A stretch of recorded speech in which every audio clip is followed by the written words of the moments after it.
Παιδιά, καλησπέρα. Σήμερα θα μιλήσουμε για ένα καινούριο εκπαιδευτικό λογισμικό που μπορεί δηλαδή να χρησιμοποιηθεί στην τάξη και ονομάζεται ταξέτο.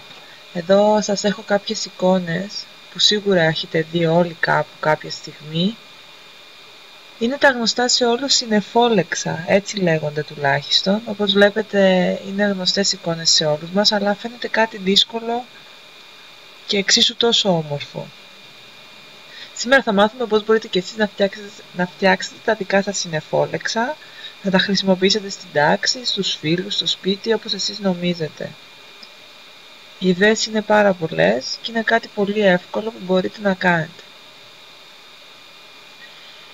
Η σελίδα που θα επισκεφτούμε είναι αυτή εδώ, www.taxeto.com,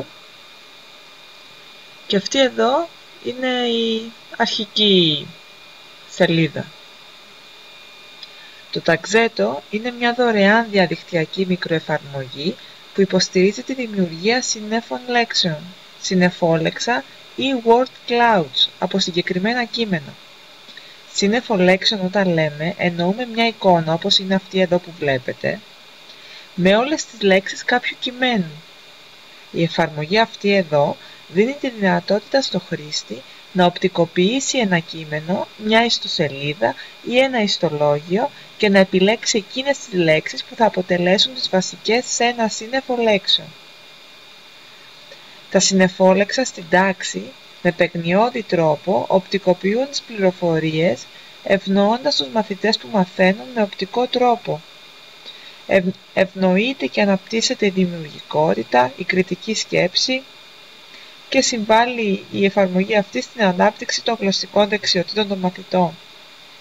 Επίσης σημαντική είναι και η συνεισφορά τους στην παραγωγή και κατανόηση του γραπτού λόγου. Θα δούμε τώρα το πρακτικό κομμάτι. Αυτή, όπως σας είπα, είναι η αρχική σελίδα. Επιλέγουμε την εντολή εδώ που λέει Load για να ανεβάσουμε το κείμενο ή την ιστοσελίδα που επιθυμούμε. Όπως εδώ βλέπετε μπορούμε να αναζητήσουμε ένα file, ένα αρχείο δηλαδή που είναι ήδη στον υπολογιστή μας. Μπορούμε εδώ να επικολλήσουμε μια ιστοσελίδα. Εδώ μπορούμε να εισαγάγουμε ένα κείμενο.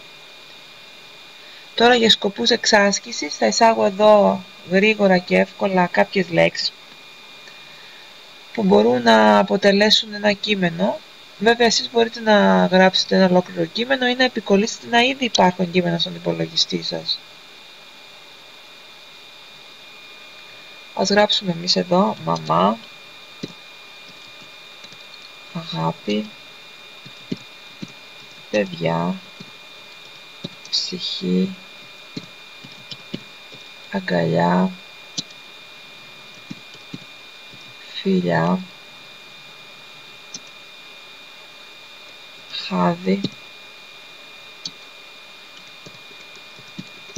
μητρότητα,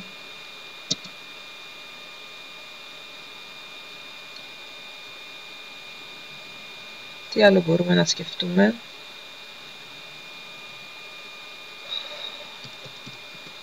Λόγια αγάπης,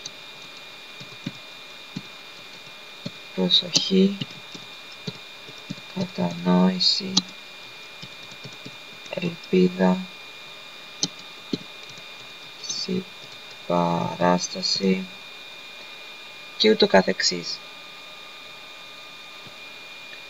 Αφού γράψουμε το κείμενο ή αφού τον επικολλήσουμε, πατάμε εδώ Submit,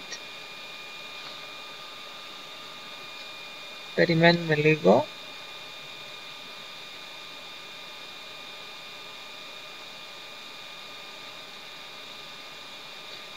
Και το συννεφόλεξό μας, όπως βλέπετε, με τις λίγες λέξεις που γράψαμε,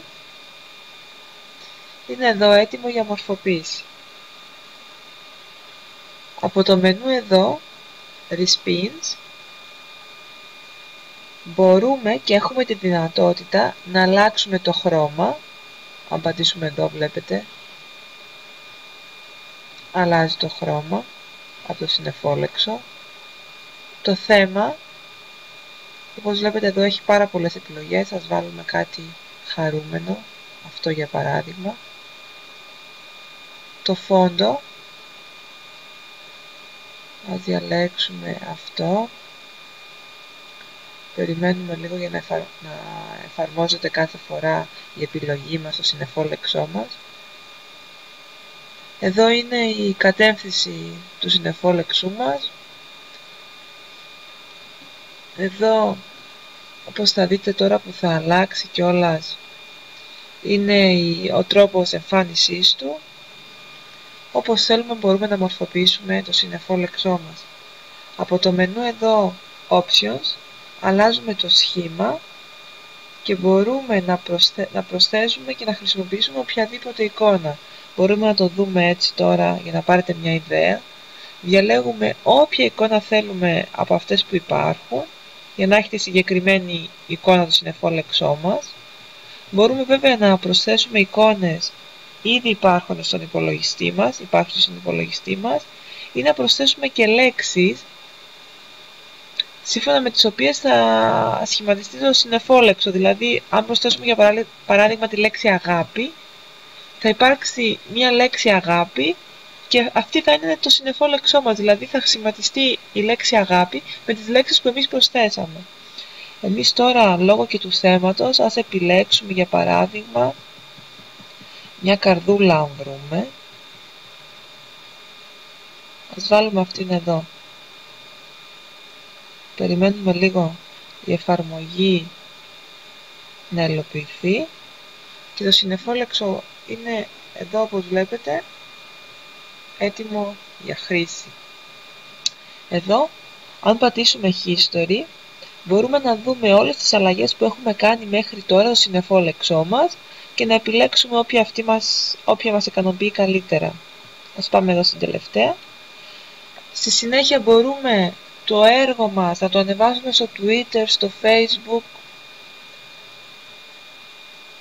να το μοιραστούμε με οποιονδήποτε και βέβαια εδώ μπορούμε να το αποθηκεύσουμε για μελλοντική χρήση.